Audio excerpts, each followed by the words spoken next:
Namaskar and welcome to this exciting episode of Sattology debunking mythology. Sat means truth in Sanskrit and logos means a study or science. Sattology means science of truth or study of truth. Opposite of that is mythology, which is science of fake lie imagination and study of fake lie imagination. I have a great friend with me. He's a researcher, Muni, Rishi, Swami, because he controls his senses and most of many other qualities, including research. So, without delay, let us welcome Sri Nilesh Nilkant Oak. Namaskar Aditya very happy to be here. And today I have a very exciting topic to discuss. But before that, I will discuss anything that's on your mind, or we will discuss anything that's on your mind. But very exciting topic related to anyone in the university. And I feel like most people in university, anywhere around the world, although they may use these words, but they do not get the correct knowledge of this subject that I'm going to discuss today. Yes, very true. Nowadays, it's the nature of the Kali Yuga also. Truth is the biggest casualty, and without truth, no society can be successful.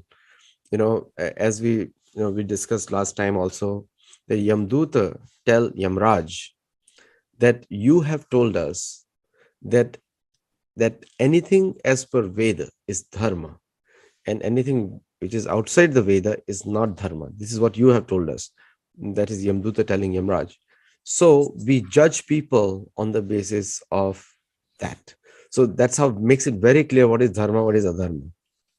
Now, in Kali Yuga, everything is being made relative. Like, for example, if somebody performs a charity somewhere, it is a dharmic activity because it is done in any way. Satagun, Rajagun, Tamagun, still it's a dharmic activity, appreciable.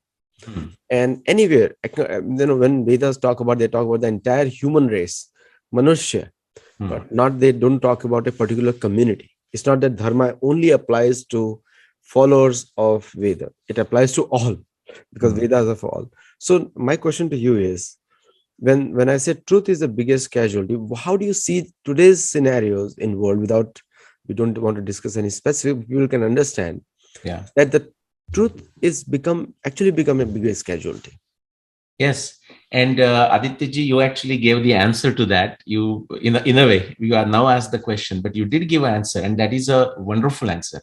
You said the things anywhere in the world, doesn't matter which subject, are lost in relativism. And how does this relativism functions? First thing, everyone will pretend to be very objective, very rational, logical, scientific, all that they will do. As soon as rubber hits the road and the individual realizes that whatever they are claiming to be the truth or whatever is faltering, is being, people are showing the drawbacks or defects of that thing, immediately they will take support of these ready-made things that they have created for Kali Yuga, to use your terms. So for example, the postmodernist nonsense or post-truth. Okay, then this relativism that you talked about. For example, in our house we use the term JJ. In Marathi, literally Jala J. Whatever the person wants. Or Jnaneshwar Maharaj, when he completed the commentary on Bhagavad Gita, as he wrote down Pasayadan. He said, now that I have done this work from my guru, I am asking for something. And in this Pasayadan, he says, and I'll tell you the interesting thing about relativism. One line that he says, Jose Vanchila Tote Laho Prani Zata. The JJ is also from there, like jokingly we say. During the lunchtime on the weekend, we will say, what are we eating for lunch? And we will say JJ, meaning everyone will do whatever they want to eat for lunch. For dinner, we will have the same thing, and like that. So he said, Jose Vanchila Tote Laho. Whoever wants whatever they want, let that person get it. Now, people will only take this selective piece. Now, before that, he is saying something, okay, that everyone gets the right knowledge, everyone gets the right kind of intellect. And once you have that, then let everyone get whatever they want. So there is that pre-qualification, which is missed. which is basically lost. I mean, take the example where Indian government is bringing these students from those who are stuck in Ukraine, Indian students who are studying. Indian government doesn't have to do that. I mean, no, American government is not doing anything. They're just saying, figure out your own way and come safely. All the best. Indian government has taken this as a mission, as a specific operation. They're doing it, and these students, not all, few, but even the few. Why even the few? When they are coming back, they are just being totally cocky and arrogant and talking all kinds of things. Where does it come from? The sense of entitlement. So the entitlement is also used, okay, to compromise the truth. Just because I feel it, that's what it is. Who are you to ask me? Okay. But as you said, because of the combination of a sattva, raja, tama, the different mixtures, even when if somebody in a tamasic mode is doing something directionally right, we praise that person. We said, okay, good stuff. Or even a child, child starts walking and starts running. It's not running very fast, but we may clap saying, good job. But we will not give that child or somebody who is just slowly making some efforts like the gold medal in an Olympic game. So there is actually through our Shastra, like you said, Yamaraja's discussion, right? The Veda are giving us the Veda and then therefore Vedanga, and therefore all the Vedangas like a Jyotish and Kalpa and all that, grammar through grammar to Chanda. So that's Vedanga, but also Darshana Shastra. It is giving us what is the right method versus what is the wrong method. And modern science, to its credit, they have not given the credit to Indian sciences. They have not given the credit to Veda. They have not given credit to Vedanga. They have not given credit to Darshana Shastra, even to this day. But they have liberally, okay, liberally in the sense without acknowledgement, have borrowed from the Indian Darshan Shastra. And because the source is right, they have got something very fascinating, the modern science also. So we will see a combination of this today. I'll talk about, let's think of a title for this. It's like, what are the characteristics of a truthful claim? Okay. How do we know that someone is saying something that it is a truth or it is close to the truth, closer to the truth? How do we know that? So back to you, but relativism has destroyed it. And I will tell you, it's not something that the ordinary people make this mistake. Many expert, so-called expert, because they should not be called expert, because they are creating disasters around the world, but very specific to my subject of studying Indian civilization from different perspective. They are creating a disaster for true understanding, true comprehension of Indian civilization, Indian Tattvajnan, Indian Darshana, and the Vedas. Great opening lines, because the one of the things is the if you repeat a lie too often, again the relativism, you got it, becomes a truth. Yeah, which is usually not the case. And with that kind of mindset, repeating the lie through textbooks, through talking constantly, and like I said, the truth barometer is very much set.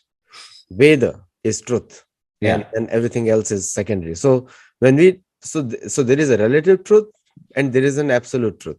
Now correct. the repeating a lie a million times still doesn't become the truth if it doesn't fit the barometer. Yes. So the lie factories which are work, and like telling Indians that Aryans came from the West, that is the biggest lie factory, Yeah. or telling that there is scriptures have been modified, Yeah. so you don't have to read them. Even they're modified, but you 90% are still right. You can read them. Correct. Correct. So how do you say about this repeating lies constantly doesn't become a truth? Yeah. Well, there is that German, I forgot the German guy's name, he during the Nazi times, it's not Gödel. Gödel is a Nobel laureate scientist from that area, but he did a wonderful work on the correspondence theory, but something related to correspondence theory. He even showed the Tarski is the one who proposed correspondence theory, but Gödel is the one who showed even the inconsistency of mathematics, which is very fascinating.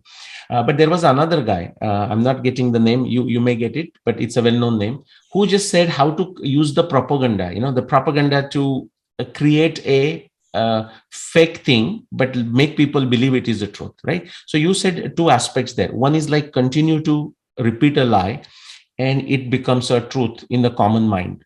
Okay, very true. That's what happens. As you said, eventually it gets exposed, but in the meantime, a lot of destruction, damage to a society, to a civilization can happen. That is what the Indologists of last 200 years have done to India, and their ongoing lack is in India. So people from outside, the North America and England, those universities, Western European universities, American universities have done this. But their trained students who are now professors in India, and they are also extremely lackeys for a money. Indians see now that is something that Indians have to answer for some money, some pride, some fake award, some trip to India America for a conference. They're willing to sell their atma. Now they cannot sell the atma, so they sell their soul. In the Western parlance, they sell their soul. So that's the one problem. And there was a second aspect that you said, which I forgot now. So one is that you said repeating a lie, and what else you said? Do you remember now? And the selective choosing of a Ha. truth. Very good. Selective choosing. And that is, we will talk about this today. And therefore, for a common man to separate this out becomes difficult. So, in fact, what I'm going to talk today is what are some of the pertinent questions they need to ask. They ought to ask. If somebody is claiming, hey, here is the truth. Okay. And one important thing before we get into that, Adityaji, is that science speak or Veda speak, or Indian Tattvajnan speak, Indian Darshan Shastra speak, we are not interested. Of course, we talk about all the truths, but we are not interested in ordinary truths. And what I mean by that is, yes, it's very important to know that the fire is hot. Fire can burn. That's the truth. But more or less everyone knows it. If child does not know it, we should tell them. But once it knows, okay, that becomes a background knowledge. We don't need to give long lectures on the fire is hot or fire can burn you. That's a truth, but that's a trivial truth. 2 plus 2 is equal to 4. Yes, it's true. But we don't need to give a long lecture on why 2 plus 2 is equal to 4. But in the Western mathematician have done that. If you know the famous, and we'll do that as a quiz to our students, like who is the famous mathematician in England who wrote a big book, 300 plus pages, simply proving 1 plus 1 is equal to 2. There is a book like that. We'll do that as a quiz and not give the answer in this episode. The point is, we are not interested in the trivial truth. So what are we interested? Like all the text of India, like the Vedic text and the supporting text, Upanishad, they are written to understand who you are. That's right. We are walking along, we are talking, I am this and I am that, and we don't know who we are. Okay, so we are kind of interested in that kind of interesting truths, and to know something that where we find the problem is a difficult, but it is a fertile problem. It's a relevant problem, but it's a difficult problem. Like if you ask someone, what is Atma?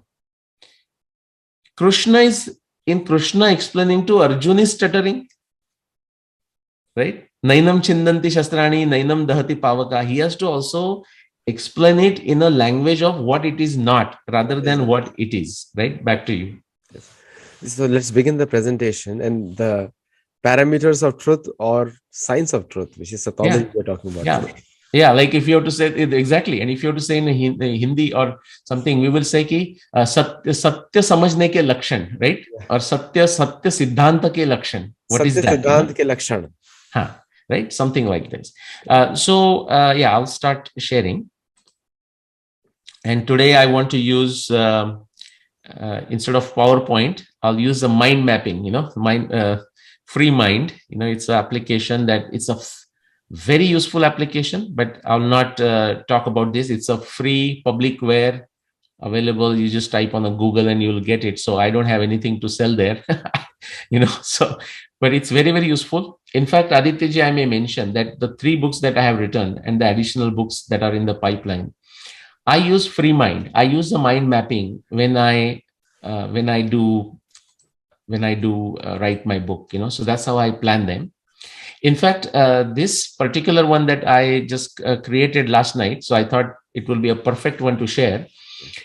This is one I am giving a presentation to a gathering of, I mean, the close group uh, organized by a certain organization, institute, you can say. And I actually provided. So this is about, the subject is like a veracity of Krishna and Mahabharata. I mean, not a new subject for you and me. We have discussed this many times here. And actually, the people who are behind this, organizing this particular seminar or workshop, they actually asked me, like, who else needs to be invited. And actually, I gave a list of individuals who have either done something of their own, but in some fashion, whether they borrowed it from someone of their own, it may be right, it may be wrong. Many are actually have done a lot of chaotic stuff, lot of illogical and unscientific stuff. But as a manthan, for example, uh, the wonderful metaphor, Adityaji, of a manthan, samudra manthan, we need both deva and danav. We need sura and asura. Sura on one side to pull the tail of Vasuki, and the asuras on the other side, to hold his front mouth and that piece and pull towards. That is a manthan. That's a wonderful metaphor.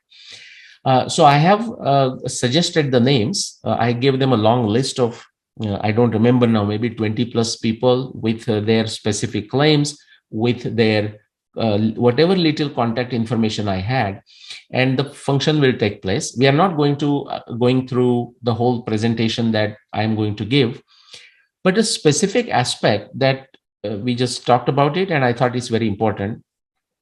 For short form, I have created some, what you call acronyms like BSC. That's the best scientific claim.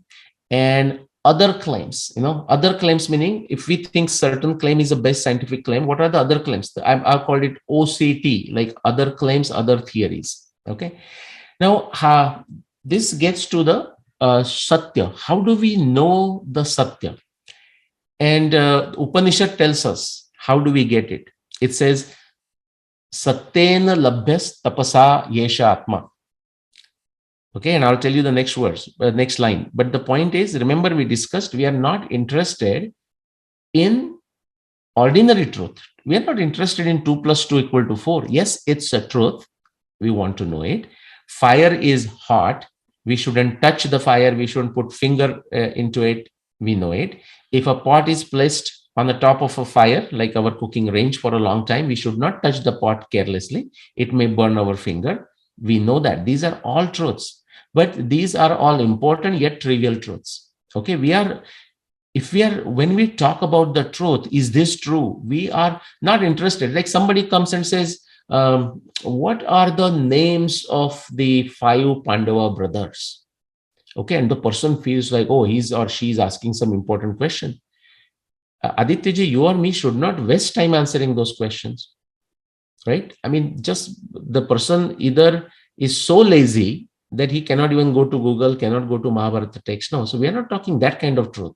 Knowing the 5 names of Pandava is also truth. I mean, exactly, oh, the elder one was the Yudhishthir. No. We are not interested in that kind of truth. Okay, Veda is not interested in that kind of truth. Therefore, Veda, I mean, in spite of the fact it wants to talk about all the things, take Rigveda, it's not very huge, right? It's like 1,000 suktas, 1,000 plus suktas. That's it, yeah. Right? In the Bhagavad Gita, I mean, the entire essence of everything one possibly wants to know and explore on their own, everything is given in Bhagavad Gita in 700 shlokas, 700 couplets. Exactly. Right. So the best. So we want to know the interesting truth, like the truth that is been explored in Bhagavad Gita. We want to know the interesting truth that is explored in Rigveda. Now, why not just jump on the Rigveda? Because it's very difficult. We don't understand. A lot of multiple interpretation pops out. Even that is true in Bhagavad Gita also. But at least Bhagavad Gita immediately, the Sanskrit of Bhagavad Gita is a lot easy to understand. A lot many commentaries exist on Bhagavad Gita. The entire Mahabharata is there as a reference material. So whatever is there in Bhagavad Gita, in an expanded form, it is there in the Mahabharata. But back to this. So we are interested in interesting truth. what I will say is we want to know the solution to a problem that is difficult for people to solve, that is, but knowing the answer of it is very useful. So you can list like 20, 30, 40, 50 different problems. Again, I am going to take an example because many of your and my discussions, we have done it on Mahabharata, Ramayana, and the reason that helps is because one discussion like this, I cannot cover all the points, but because now you and me have done how many talks, I don't keep count of it, but I like to think more than 50 or something like that. So people can go and refer to those links and watch those other Sattology talks, discussions between me and Aditya ji, as you want to understand more. So let's get to the subject. The best scientific claim, and I want to keep it as simple as I can. If somebody makes a claim and you want to know, we have done few episodes on that. In Nyaya Darshana, somebody, just because somebody says it, some person in a perceived sense of authority says it, it is written in some book, it is written in some textbook, it is written in a book published by some famous publication, it is said by some guru, it is said by some swami. Hey, the information may be valid, information may not be valid. If we start just doing interpretation in our own way and whatever JJ, like whatever I think is good for me, hey, yeah, good for you. I mean, nobody's going to stop you from believing whatever you want to believe. But the Satya is beyond this. One more point that Aditya Jai mentioned, and I want to emphasize with Upanishad that I quoted, Satyena labhyas tapasa yesha atma. Now, why do you want to know the truth? Actually, the one of our discussion, somebody said, but why do you want to think? We did one episode on how to think properly. And one of the comment was, but why do you want to think? Well, you want to think because you want to know the truth and you want to know the Atma. You want to know about the mystery of this universe, that is Paramatma, right? You want to know that. Same thing, why you want to know the Sat here in this case. And Upanishad gives the answer. Satyena labhyas tapasa yeshatma. If you want to truly know who you are, who are you? What is your role? Why are you here? What is your destination? What is your journey? Then you need to know the truth. Now, how do you know the truth? Satyena labhyas tapasa yeshatma samyak jnanena brahmacharyena nityam. Samyak jnan, only through a unbiased mind, unbiased attitude, you're going to know it. And brahmacharya means contemplation, hard work, manan, chintan, parishram. That is what the brahmacharya is referring to. You are totally dedicated. Your all acts are dedicated to know the Brahma. Now that samyak jnan, how will you get the samyak jnan? Well, there is a whole training in the Darshan Shastra, there is a whole training in the Vedanga, and there is a whole training in the Upanishad, right? How you have to digest your erudition. Like Tasmad Brahmana, Pandityam Nirvidya, Balena Tishthase, how to digest, how to become humble. And as the person becomes more knowledgeable, naturally he or she becomes humble because they come to know how little they know. But somebody who knows very little is extremely cocky, as to what they know.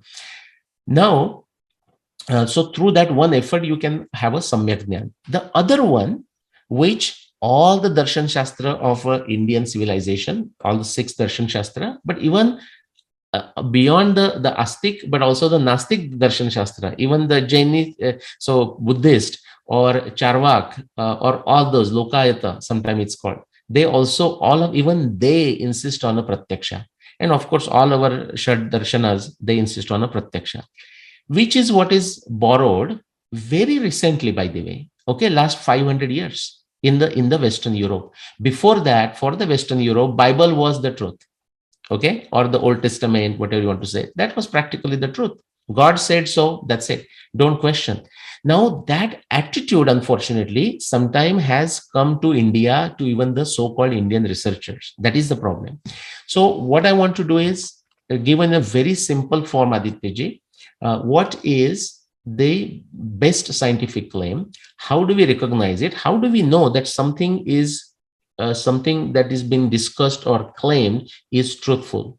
A siddhanta, a theory that is made, is truthful. Even one more comment I will make on a theory. In the humanities area, okay, the Take all these softer disciplines of anthropology, linguistics, and on, right? In those areas, when they use the word theory, they don't use the word theory in the way Darshana Shastra understands, in the way Vedas understand, in the way Adi Shankaracharya defines it, in the way Samartha Ramdas Swami defines it, in the way modern science, and not everyone who claims a modern scientist, but a good number of them who have truly understood. That is that pratyaksha. Okay. And what is that pratyaksha? Pratyaksha in the sense of empirical. It is something that can be independently tested. That is the criteria that is used. So how do we know but these all things can become very confusing for ordinary folks. But there are some very simple questions that they can ask anyone who is claiming something to be truthful. So best scientific claim, we'll use the term as a BSc. So if there is one particular problem, and to solve that problem, people are providing different solutions. They're saying this is the answer to that problem. Take, for example, quantum mechanics. What's the mystery behind quantum mechanics? And right now, if you look at it, there are, I don't know the exact number because that number keeps on changing and depending on how you classify, but anywhere from 14 to 22 plus different theories to respond to the phenomenon that is observed. It is already observed. So pratyaksha is there, but we don't know the karya karana bhav, the causal principle, what causes this. Okay, karya karana bhav comes from Darshana Shastra. Okay, and pratyaksha is a indriya pramanya. And there is also indriya brahm, which is many researchers get into. So to explain quantum mechanics, there are anywhere from 14 plus theories, and no one theory is actually holds a position right now. There are consciousness-based theories, there are non-consciousness-based theories for quantum mechanics, and there is no consensus in the sense of there is no, it has not narrowed down any further to say that this one makes sense. Okay, so it's such a bizarre situation. But those same people, many people who are so ignorant of this reality in the cutting edge of modern science, those same people who are otherwise ignorant, they will come to Mahabharata and they will say, hey, come on, in my case of, say, Mahabharata dating, and I'll just use that as an example today. That's my favorite example. Why there are so many claims, and how can you be right, and why not that other person right? Okay, which means again, they are lazy. They have not studied any of these individuals' work. Okay, so for example, Ramdas Swami says, "Kriya vina vacha alata vyartha hai." You are just yapping, you are just talking, you are asking questions, but have you read it? Have you studied these words? Kriya vina vacha alata. Without doing your own action, it's all useless. And I these days, Aditya, when I give lectures, public lectures, and when the question answer session come, when somebody asks the question, I said, before you ask the question, one of the qualification is that you have read my blogs, you have listened to Sattology discussion between me and Aditya ji. You have read my blogs, you have read my books, you have understood them. Just reading is not enough. There are many totally foolish people who have read my books, and I will give them a credit that they made an effort to read it, but have created utter nonsense out of it, and they're talking about it. I like this because it's a part of a manthan, and I'm very happy they're doing it. I want them to do more and more, and I want them to do about other books. But back to this. So a best scientific claim out of many, how do we do it? And how a common individual, someone who may not be expert, who may not have spent time on science, they may hold science degrees, by the way. They may have a degrees in all these different disciplines of science. They may have a bachelor's, master's, PhD, all of that. I'll give you one example. Again, the sidebar, Aditya ji, but it's worth saying. Some time ago, maybe a year ago or so, I gave a lecture. It was a public lecture, again through Zoom because of COVID and all that, in North America. It was attended by many individuals, like close to 400 people. And one individual commented saying she is a professor of astronomy, PhD in American university, famous American university. And would it be okay if she contacts me to know more about my work? And she may have some question. I said, absolutely. We exchange through right sources. We exchange the emails. The communication began. And the person just said, okay, but how? I just don't understand. Now, remember, this is a professor in American university, PhD in astronomy in a famous university, well-known university. He's saying, I don't understand how the Arundhati can go ahead of Vasishta. due to just proper motion. And I was, of course, being polite, but I said, where do you get this idea? I mean, who is claiming such a thing? I said, well, aren't you saying that? I said, have you read my books? No, she has not read my books. She has not watched my other talks. She has not read a blog. He's a professor, for heaven's sake. So the tradition of a Purva is lost. Purva tradition says, before you critique opponent, you should study the other claim, and you should able to represent the position of that other person, other claim. It's not so much on a person, to people even better than the person who holds that position would able to explain. Even that person who holds to that claim should able to say, assuming that that person has some what do you call it, decency, says, well, and if truly you do a good job, he says, well, how? Actually, you represented my theory beautifully. I can't even explain it that well. Thank you so much. That's how you have to understand somebody's position before you start critiquing that person's position. And you will find that is absolutely missing in the social discourse or academic discourse. Okay, at least in the, as it relates to Indian civilization, academic discourse is totally missing. It just goes into, this guy said this, and in the opinion of this, nothing goes there. So I want to give a simple questions and give you examples of that from my Mahabharata work, but even the work of others, without even specifically referring to those claims. There are 100 plus different claims. So if you want to say best scientific claim, like सत्य के लक्षण क्या है, और सत्य सिद्धांत के, और सिद्धांत ये सत्य है ऐसा हमें लगता है, और somebody is claiming it, उसके लक्षण क्या होनी चाहिए, what should be the science, what should be the characteristics of a satya siddhanta or siddhanta which appears to be truthful, close to the truth, or a best approximation to the truth. So let's get into that list, and then we will have some discussion. So 3 areas.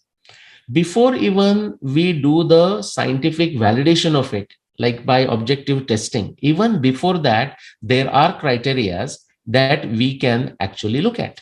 And I'll again give you some examples using the Mahabharata dating. For example, one thing you should always ask anyone claiming something, like, oh, hey, I have done this original work, and I have come to 3500 BC as the year of Mahabharata war, or whatever, 5000 as the year of Ramayana, BC as the year of Ramayana. Those are all wrong, I'm just saying, but there are people who are claiming such things.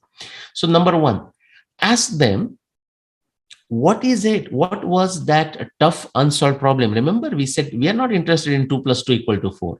We are not interested in knowing just the fire is hot. We know that is truthful, but that's not what we are interested. We are interested in difficult problems, but which are very relevant. Knowing the answer is relevant. So ask the question, if you are doing this Mahabharata dating, what is it that led you to do this thing? What was the toughest unsolved problem that you are trying to solve? Now, why is that? Because before any one of us, anyone living today, started working on dating of Mahabharata, I'll just use that as a intuition engine for our discussion.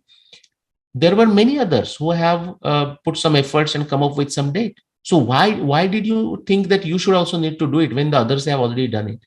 Well, it must start always with the toughest unsolved problem. In my case, the simple answer is it was the Arundhati Vasishta problem. Nobody had solved it. Even it took me 15 years to solve it. So that, Aditya ji, is a simple answer. Now, many people claiming that they have figured out the date of Mahabharata come on your show. It's up to you, but I will encourage you to ask them this question. What was the toughest unsolved problem that they were trying to solve?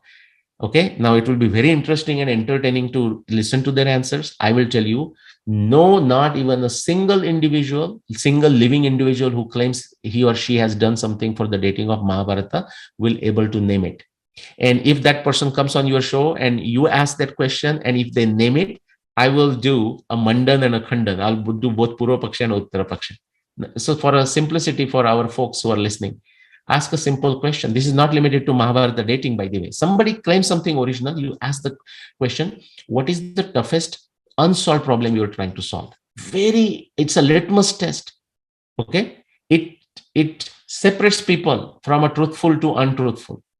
Then next question you ask is, okay, so now you are putting a proposal, Siddhanta. What is the statement of your theory? Like, what is the basis? What is the simple basis that you use your own basis. And they will say Mahabharata is a basis or Purana is a basis, Acharya is a basis. No, that's not what we mean. It has to be a very clear statement. This is called a statement of a theory. In Nyaya Darshana, it's called Hetu, reasoning. What is the reasoning based on which you analyze all the evidence? In science, we call it a statement of a theory. What is it? One thing is the statement of a theory should be such, Adityaji, that it enables pratyaksha praman. It enables objective testing that we talk of in a science, like go in the lab and we do the experiment, we have a hypothesis, we can test it and come back and conclude one way or the other. It should lead to objective testing. What is my answer for that? All astronomy evidence, just for Mahabharata, all astronomy evidence of Mahabharata is actual, factual, visual observations of the sky of Mahabharata times. There is no technicality. Everyone understands that. For example, if it is about the geology and nature of Saraswati River of Mahabharata times, Saraswati River has like 100 plus descriptions in the Mahabharata. If we want to take that evidence and study against the geology, hydrology, geophysics, geochemistry, morphodynamics of rivers of today, even the climatology, what would be the theory for that? I would say all the descriptions of river Saraswati of the Mahabharata text are the descriptions of river Saraswati of a Mahabharata times. This is how this theory has to be. It shouldn't have an answer that you are claiming. Okay.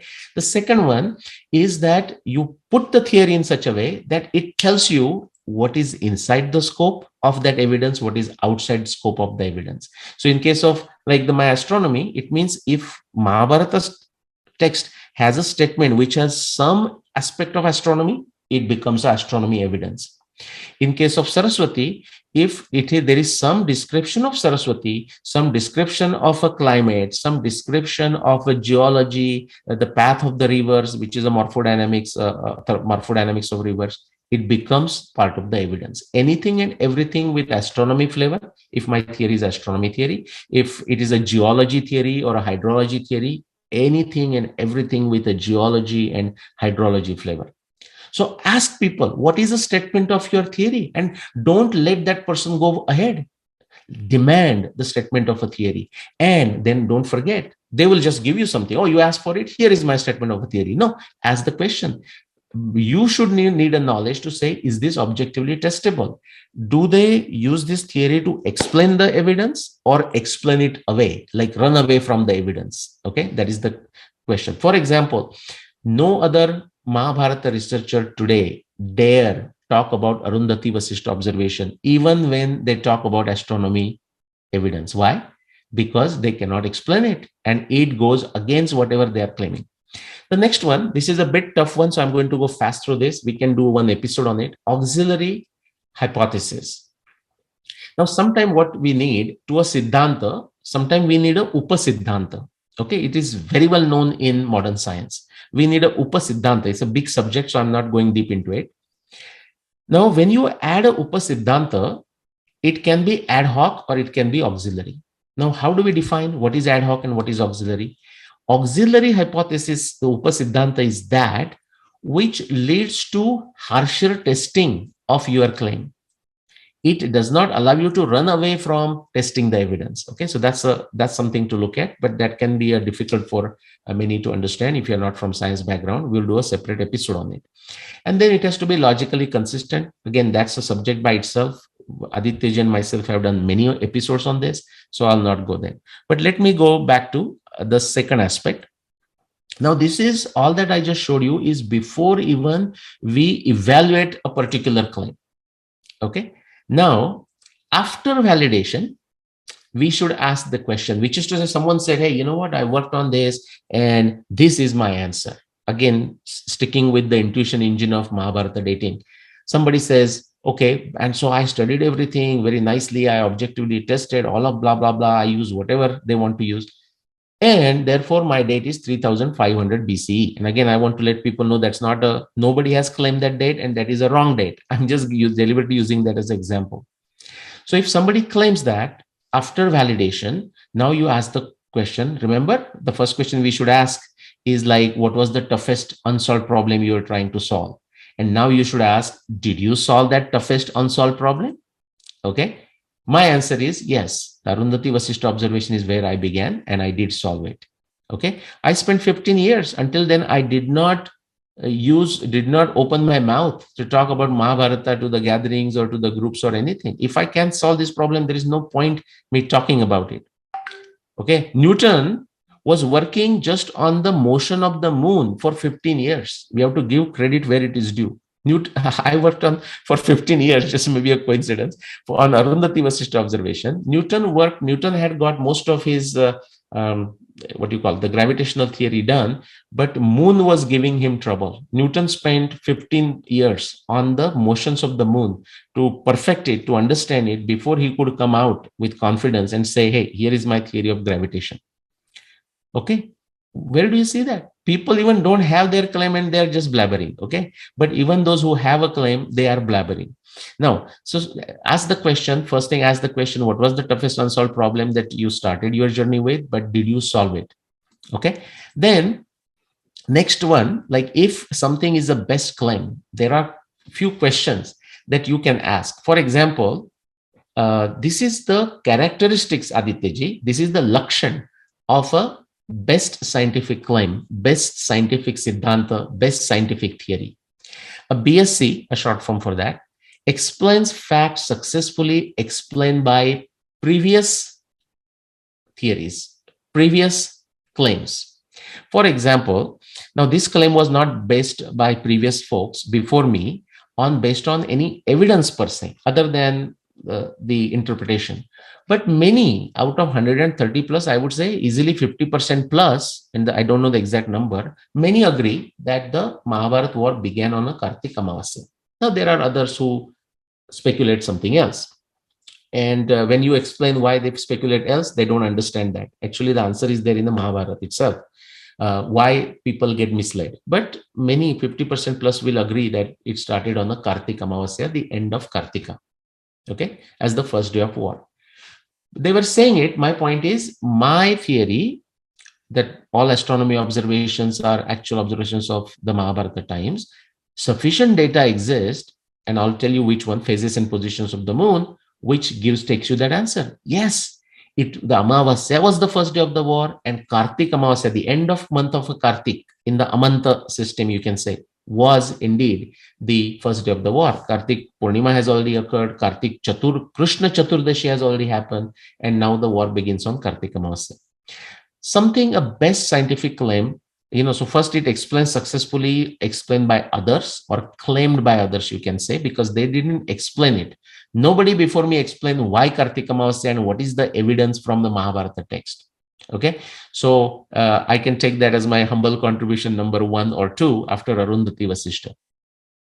The best scientific claim also explains facts not explained by other claims, and therefore other means previous claims, but also contemporary claims, because the comparison for the best is not only with the past, even it is with the present. I mean, right now there are, I don't know, but around 20 folks walking around, running around, claiming that they have figured out the date of Mahabharata war, for example.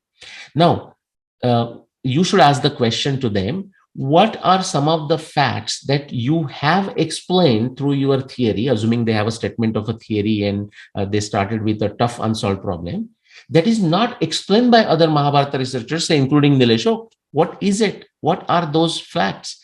And I'm going to give you the answer of my facts. For example, I explain Arundhati Vasishtha. No other Mahabharata researcher of the past or of the present has explained it for their theory. The phases and positions of the moon through the 18 days of the war, and how that evidence gives you information about many things. What is that information? It tells you it began on the Amavasya. It tells you it began on the Kartik Amavasya. It tells you that the majority of the war took place during the first half, Shukla Paksha of a Margashirsha. It tells you that the lunar month of Margashirsha during the war was the lunar month of the Mahabharata war was a Margashirsha. It gives you a lot of information. That is something not explained by anyone else. Dr. P.V. Vartak was aware of this, but he didn't use necessarily this information, and not all of it anyways, for these purposes. Then Bhishma, on the bed of arrows for more than 92 plus days, what does that tell us? That tells us that the the duration between the day of winter solstice and the first day of Mahabharata war was of more than 100 days.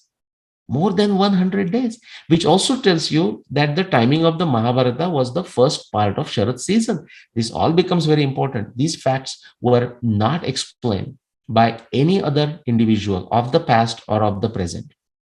Let's take it. What are those facts not explained, Aditya ji? We did how many? Six or seven? I don't know if you know the number. 6 or 7 episodes only on the planetary evidence of the Mahabharata. And that evidence, that the way all the planetary evidence is explained in a consistent fashion, okay, which is the demand of a scientific theory. No other Mahabharata researchers of the past or the present has done that. Now, the first day of Kali Yuga, and I cannot take the whole credit, the credit goes to Jivan Rao. Okay, now Jivan Rao didn't say 2nd November 5561 BCE, but what Jivan Rao did say is that the first day of Kali Yuga, based on the 70 plus Mahabharata evidence, based on the evidence from the Puranas, Acharyas, Harivamsha, different Puranas, is what? That the first day of Kali Yuga was the 18th day of the war, and it was the last day of the war, and the nakshatra was a Pusha. Now, there will be some other people who will also able to say that for their claim, their last day, 18th day, was also Pushya Nakshatra. And so they may able to claim this small slice, but they will not able to explain the rest of the Mahabharata evidence that I'm talking. Okay, so 2nd November 5561 BC, the credit goes to, I would say, the first day of Kali Yuga, 90% or 99% plus credit goes to Jivan Rao. And I will definitely take that 1% credit, 2nd November 5561 BC, where the nakshatra was a Pusha, it was the last day of the war. The third criteria among the great achievements, how do you know? These are some lakshanas, these are the signs, these are characteristics that increases our confidence that this theory is true. The BSc explains fact, this is very important, which falsifies other claims, other theories.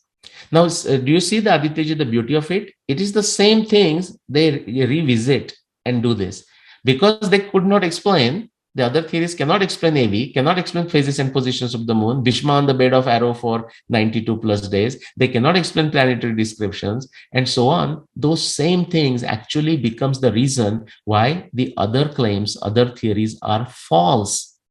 Okay, Satya, Mithya. Sattology, mythology. So what are those? Arundhati Vasishtha. If anyone is claiming a date after 4636 BC, hey, don't spend time. The common man doesn't have to think, oh, I don't know Sanskrit, I don't know astronomy. What kind of stupidity is that? Everyone cannot be expert in Sanskrit. Everyone cannot be expert in astronomy. But, we drive a car. I mean, almost all of us drive a car, at least in North America. Do we know how the actually car functions? How the fuel comes and how it creates energy and how the brakes actually works? Most of the people don't know, how that thing works, but you can drive it. It's the same thing. If you know at a certain level, if you have a certain minimum basis for scientific acumen, vijnana buddhi, logical reasoning, you understand. If they cannot explain Arundhati walking ahead of Vasishtha for their claim, which nobody can explain after 4636 BC, their claim is false. According to Mahabharata, not according to Nilesh Oak. Okay, the physician position of the moon, that takes you to Kartika Amavasya as the first day, Margashirsha as the month. If it's not Kartika Amavasya as the first day, if it's not the month of Margashirsha, you have got it wrong. Okay, and if the person cannot show, any particular person claiming cannot show between the day of winter solstice and the first day of the Mahabharata war, or day of Bhishma Nirvana is 92 plus, first day of Mahabharata war 100 plus. So between the first day of Mahabharata war and the day of winter solstice, if a given person who is claiming something cannot show more than 100 days, immediately that claim is false. That is the power of a scientific claim, scientific theory, if done right. Ditto for planetary descriptions. No other Harika Lal, okay, even dare talk about planetary descriptions. There are 50 plus planetary descriptions in the Mahabharata text. That is the beauty of a scientific claim. And we can see that from in the cosmology, modern science, from Ptolemy to Copernicus to Tycho Brahe to Kepler to Galileo to Newton to Lagrange to Maxwell to Einstein and so on. You can see that how it is. Why Einstein's is best? It takes all of the previous into account and still claims something, still explains something not explained by others. Okay. Now, is Einstein the last word? Not necessarily. In fact, Einstein said that, there is something else we need another theory to unify this. Similarly, is what I am claiming 5561 BC is the last word? No, not at all. Okay. But if somebody wants to say that they have got something better, they have to jump through all these hurdles before they can get there.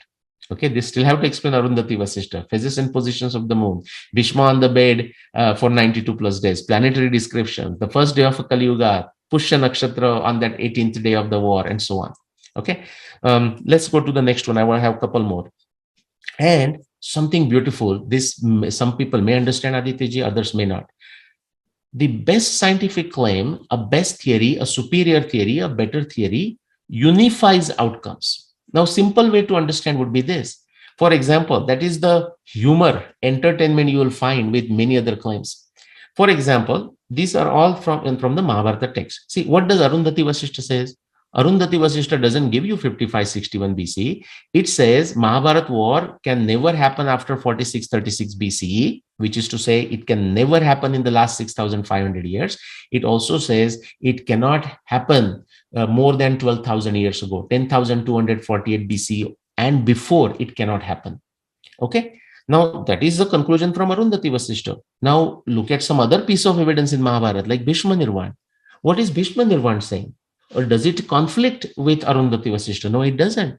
What Bhishma Nirvan says, based on the Bhishma Nirvana evidence 23 or 60 plus, is that the Mahabharata war, based on this 60 plus, 20 plus, whatever you want to call it, evidence of Bhishma Nirvana, says Mahabharata war cannot happen anytime after 5125 BC. It cannot happen anytime before 6700 BCE. Now, this interval fits right in the middle of Arundhati Vasishta. The statements are consistent. Phases and position of the moon, I said, Kartika Amavasya. Now, somebody is disagreeing with it. They have to say why they disagree. Planetary description, Aditya, something again we did 7 episodes. For a minute, leave Bhishma Nirvana aside. Leave Arundhati Vasishta observation aside. Not that we should, because science demands that we include them. But purely planetary descriptions 50 plus, if you start studying from today and go backwards, and just for simplicity, I'm saying go for 10,000 years. Okay. You can go longer if you want.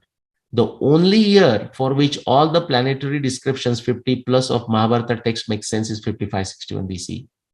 So that is just the observation of it. But what is the beauty?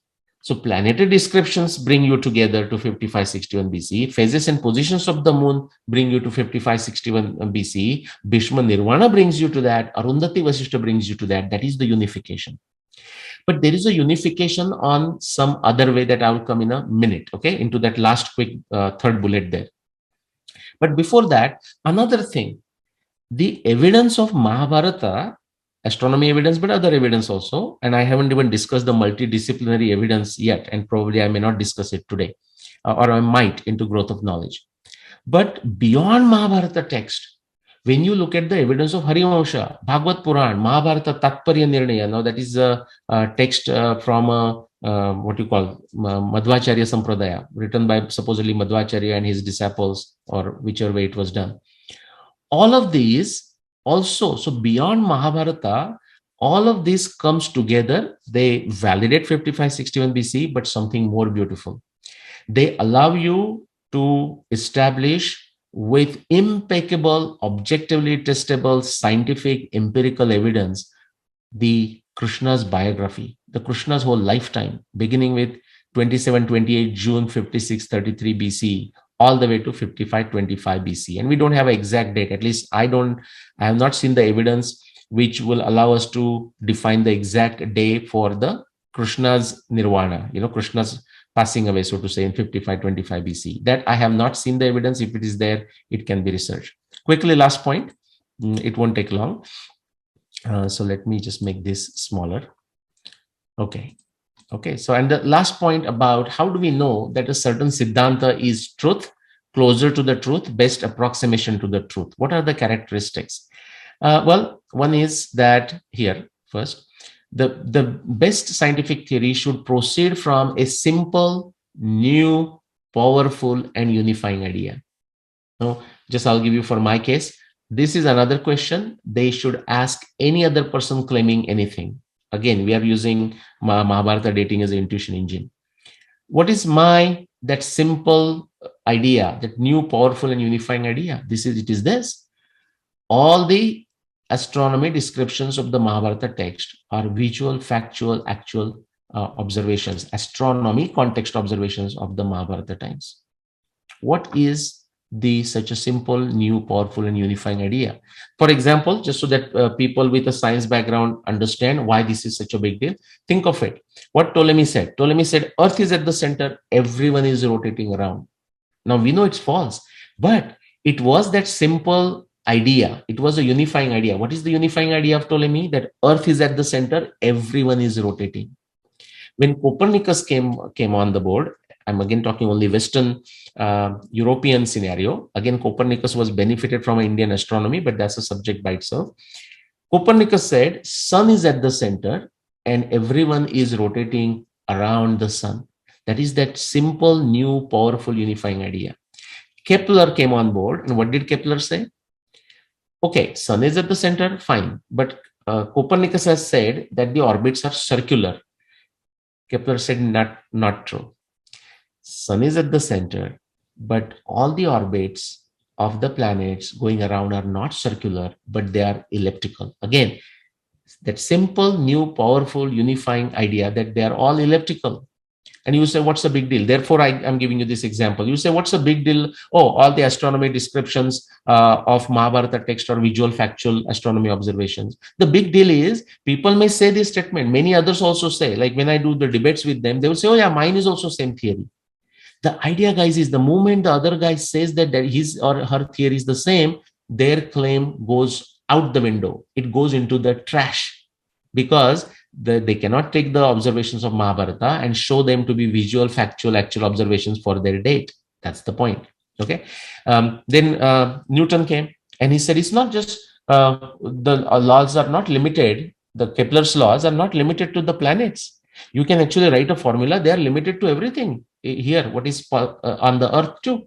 And before that, Galileo had done something magical, celestial equal to terrestrial. You know, the way the earth looks ups and downs, mountains and rivers, the other planets, their surfaces also look the same. Now, Newton brought this all together. New, simple, powerful, unifying idea. And then Einstein went further and further. Maxwell, I mean, we can do episodes on that, but let me move on.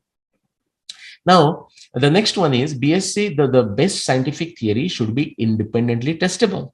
Now, we already went through this. These are all new and testable consequences. Arundhati Vasishta is new, Bhishma Nirvana is new, 92 plus days. Margashirsha is the lunar month. Now, that was known in the tradition.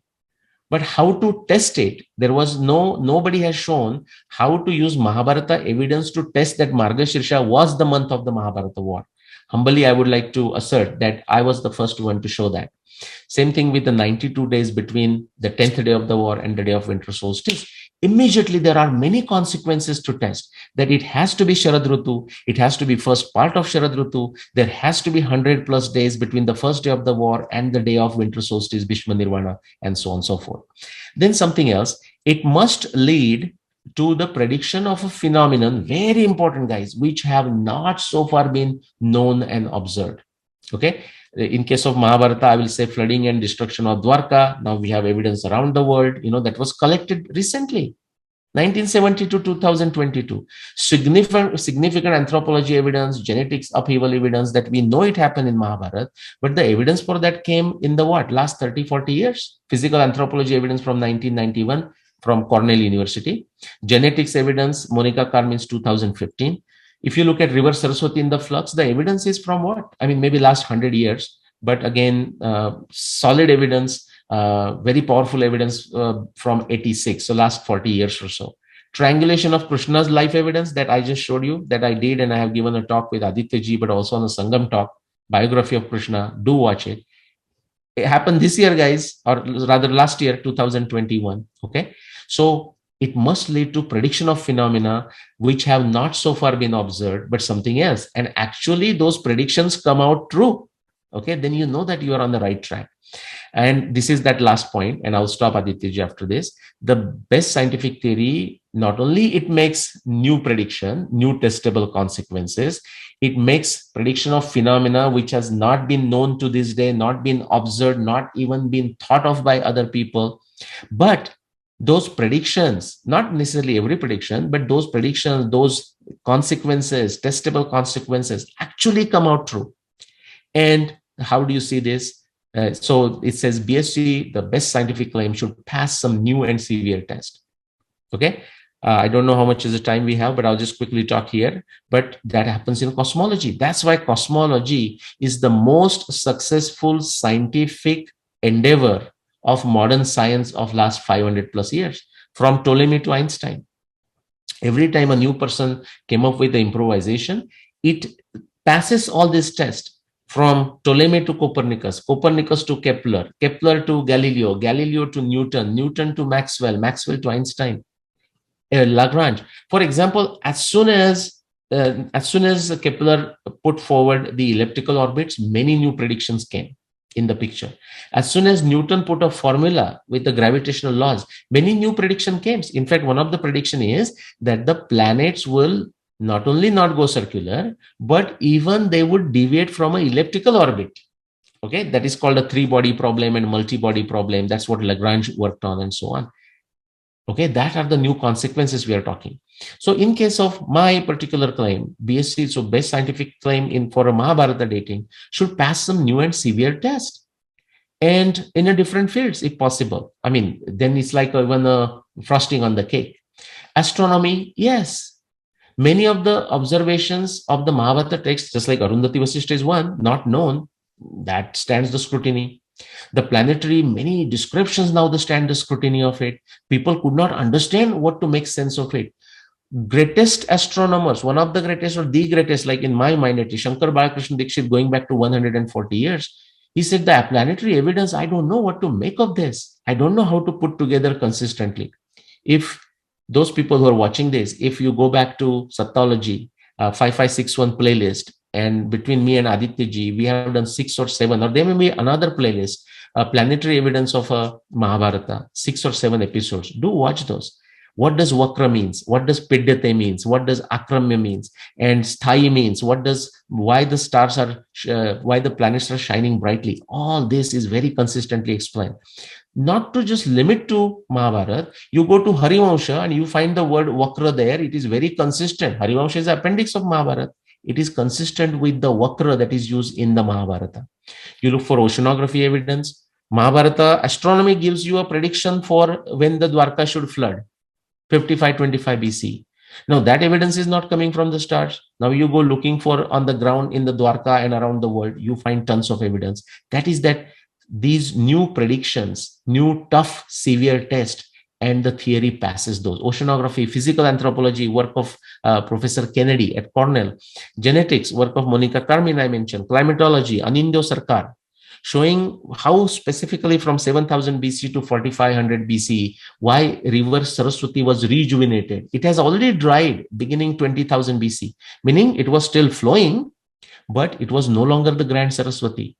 But it did rejuvenate, okay, to the best of its ability. Still, Vinashan was there.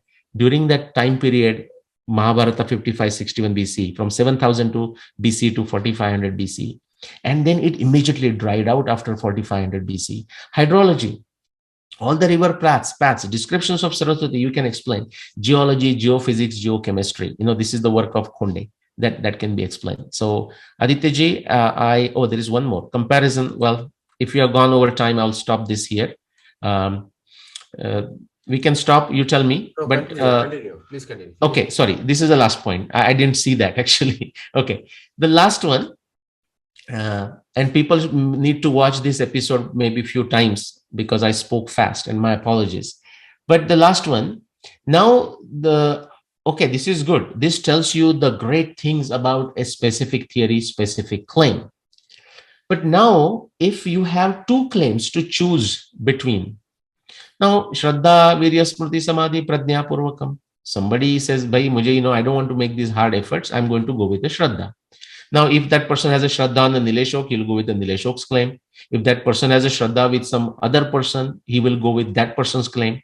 Okay. Somebody has a Shraddha on the X, he will go with the X's claim. Somebody has a Shraddha on the Y, he will go with the Y's claims. And that's practical purposes, it's all fine. Okay, it's a reality. You cannot change that.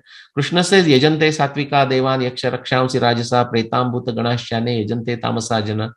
Even the food that we eat, depending on your nature, you decide what kind of food you want to eat, right? Ayu Sattva Bala Arogya Sukha Priti Vivardhana Rasya Snigdha Stira Rudya Ahara Satvika Priya. What kind of food Satvik person writes? Now what kind of food Rajas person likes? So we have choices. That is the beauty of a Sanatan civilization. But objective fashion, if somebody is interested, what do they do? Comparison, how do you do it? Well, this is the one. This is a very good things to compare. Let me just quickly make this smaller. Okay, that makes it easy. Okay, BSc, but the best scientific claim makes more precise assertions. And these more precise assertions stand up to more precise test. ऐसा नहीं कि हवा में कुछ बोल दिया. Somebody is just saying something in the air. Well, it is like Arundhati going like this, Vasishta. Please watch some other Mahabharata researchers, how they wave their hands and talk utter nonsense. Okay, you have to know, you have to have some very basic understanding of astronomy before even you go into something like Arundhati Vasishta observation. Okay, and they make publicly they make a fool of themselves. Now, Adityaji, it is their choice. Okay, I encourage people to watch their videos. Their videos will have some good rating also. Actually, I share them many times. So more precise assertions stand up to more precise test. Do they stand up? Okay. So examples would be Bhishma Nirvana, examples would be planetary descriptions, examples would be phases and positions of the moon. Again, see, if you start the right thing, everything falls in place like a jigsaw puzzle, crossword puzzle, and therefore you end up solving everything or almost everything. That's the beauty here. These are all precise assertions. Next, the best scientific claim takes account of and explains more facts than other claims. Here is an example. I'm telling you, Aditya, and of course no other Mahabharata researcher, exception none, can explain what I am showing you in this area: Arundhati Vasishta, Bhishma Nirvana evidence, planetary description, phases and positions of the moon through 18 days of the war. None. Now, the person or some other person who also claims Mahabharata war began on a Kartik Amavasya, obviously he will able to borrow my explanation for the phases and positions of the moon through 18 days of the war. That is not the point. But has that person given original explanation? The answer is no. Person should borrow my explanation. Nothing wrong with it. In fact, I would encourage them to borrow, because we are standing on the shoulders of the people who did the work for us. Okay, the previous guys. Okay, next. So BSc takes accounts and explains more facts than OCT. That is the example here. Best scientific theory has passed test which other claims, other tests failed to pass. Again, where is the answer, Adityaji? Right here. All of these. No other claim, as I said, no other theory can pass this test. Now, best scientific claim has suggested more experimental tests not considered before that particular claim, like my claim was designed, my theory was designed, which is what, 2009. And best scientific claim has passed this test. Again, pass this test. You see this here, right? All these tests. These were the predictions. After Arundhati, my theory gave a prediction for Arundhati. Once I solved Arundhati, it was my prediction that all other Mahabharata evidence should also fit into that bucket of 10,000 to 4600 BC bucket. And it does. Okay.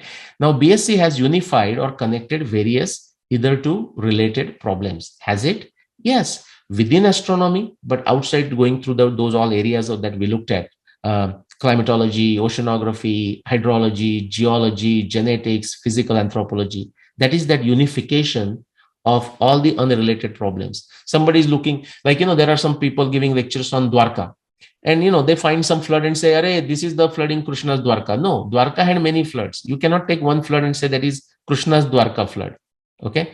Same thing. So can you connect and unify? And the last one, many people struggle. They ask me, but Nileshji, are there not some evidence in Mahabharata text that doesn't match with 5561 BC? Of course, it will always be there. For example, you take Ptolemy's theory. There was much evidence that Ptolemy could not explain. You take Copernicus. Copernicus explained more, but there was much that Copernicus could not explain. Then Kepler came. Kepler could explain more than Copernicus, but there was always some that Kepler could not explain.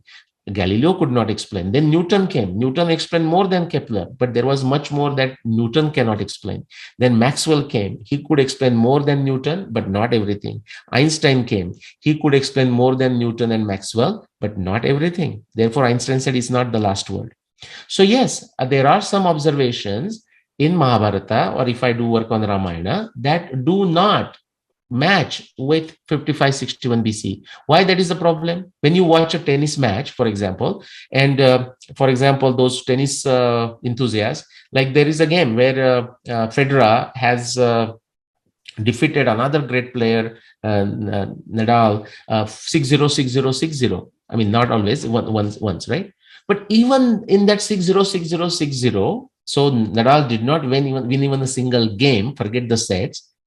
But even then, he has scored some points. He would have scored some 10 points against Federer in that game. So that points can be there. You can write a score. You write the tennis score. You write a truth likeness score. This is a well-known concept in science, not known to many scientists, by the way. Okay, it's called verisimilitude score or truth likeness score, where for that certain set of a theory, and then once it defines a scope of evidence, you can analyze all of this in that very consistent system, only Mahabharata and so on and so forth, or only Puranas, whatnot. And then you say which evidence matches for your claim, like say 5561 BC, which evidence does not match. Evidence in the sense observations. So my score, for example, if you take 300 plus observations, Adityaji, this is the last line, 290 plus match for 5561 BC, 10 do not match. Now, immediately, the people who have no sense of scientific acumen, no common sense, and no sense of logical reasoning start jumping. And they say, oh, but the 10s don't match. Isn't your theory false? Guys, you don't even understand the damn science. You don't understand logical reasoning. Those 10, don't you realize, those 10 goes against the majority of the evidence of the Mahabharata text itself. They go against 290 plus. Now, somebody should ask the world, why do we have such evidence which does not match? Then it's a very easy explanation. We can give explanation, but we don't have to give explanation. There is no point, Aditya, artificially claiming when Federer wins against Nadal, let's say 6-0, 6-0, 6-0, you say, you know what? Federer just won everything. Nadal couldn't even make a single point. We don't have to bring that argument. Or if Nadal made some points, if somebody is saying, come on, so you're saying Federer is the best player and he just beat Nadal flat 6-0, 6-0, 6-0. How come Nadal scores few points against Federer? That person doesn't understand tennis. Similarly, anyone claiming there are few observations, Nileshji, that goes against your claim, and therefore your claim is wrong, the person does not understand Vaidyanik Buddhi, doesn't understand science, doesn't understand scientific acumen, does not have a common sense, and does not have a logical reasoning skills. With that, I will stop, Adityaji. Back to you. What a wonderful presentation, Nileshji. And, one thing is very clear, that when we talk about the truth, so many parameters are there, and people just jump to conclusions because, and one thing is to, like we were talking in the beginning of the show, that just sticking to your own point without analyzing all aspects of it is directly results in mythology, what we say, like Right. opinions. These are opinions. Like Max Muller's was an opinion, Macaulay's was an opinion, and so many Western scholars are still continuing that same line. And if people think that this is not stopped, they should attend one of the courses on Hinduism in Harvard so that you know what they're talking about. Yes, Yeah. yes. It's yeah. Or like Rupa Bhattiji wrote a blog today. I forgot the subject, like on Uttara Kuru or Suralaya or something. And there she quoted Witzel. Okay, something from Witzel she quoted. And even somebody can just read that. He will say, oh, here this guy says this, but I don't agree with him. There in the next one, like when he wants is convenient to him, he's agreeing with his opinion. So this whole what you can say, a false academic structure is been built on opinions, polemics, rhetoric, and agenda. That's right. These folks don't understand what science is. Okay. And it's not, I'm not saying they are not smart, they are smart. Okay. But the Rakshasas are also powerful. The Daityas are also powerful. Nobody is questioning that. But their agenda is wrong. That people should read 16th chapter of Bhagavad Gita, Daivi Prakriti and Asuri Prakriti, Pravrutti, to see that. Yeah. And a very very one line is there, Ugra Karmana. Hmm. Like Rakshasa or Asura engage in Ugra Karma to destroy the world. And it all begins in the mind of people, confusing people so that people do not understand what is right or wrong. This Correct. is pravritimcha nivritimcha, which is today happening. Janana Vidurasura, right? Yeah, yeah. Janan, But very good. You said Ugra Karmana. I mean, glad. I love that. A terrorist, he's doing a karma. It's a Ugra karma and a dangerous karma, a destruction. A destruction. and not only terrorists, it's the academics also. The Of course. Ugra karma can be done in the mind in a very Yeah. civilized society also. Yeah. Destroy somebody's identity completely. Yeah. And for petty reasons, Artha Sanchayan, for petty reasons. Yes. So even they are worse than a terrorist, Exactly. right? Terrorist is at least losing his or her life. Where most cases when they are doing that, in this case they are just doing from a trivial sense of, I mean, not so trivial in a way, I would say, Artha Sanchaya, just for that. And Yeah. they get Nobel Peace Beautifully. Prize, Nobel Prizes. Yeah, you put it beautifully. So Arth for done for Artha Sanchaya, and then you said Ugra Karmana. Very, Ugra very good. Karmana for Artha Sanchayan. Yes. So thank you so much, Nilesh. Always a pleasure. And always all the viewers, please comment. And I really like, you really love the video, How to Think. That was one of the best videos that me and Nilesh did. We have done many best videos. That was one of the best videos. So best is everybody can be best. Okay. So don't worry that it's a hierarchy here. Yeah. Because content is different. So you love that video. Thank you so much. Watch this video and watch the last video on Manobodh. You will be shocked. And you to watch these three videos in sequence: How to Think, Manobodh, and this one. Thank you so much. And do get Nilesh's books. He did not show the books. So search Nilesh Oak on Amazon or on internet on Subu Publications. And if you want to get Satology books, search Satology on Amazon, or you in Kapoor Publications, two books are also there for me. Thank you so much and namaste. Namaste.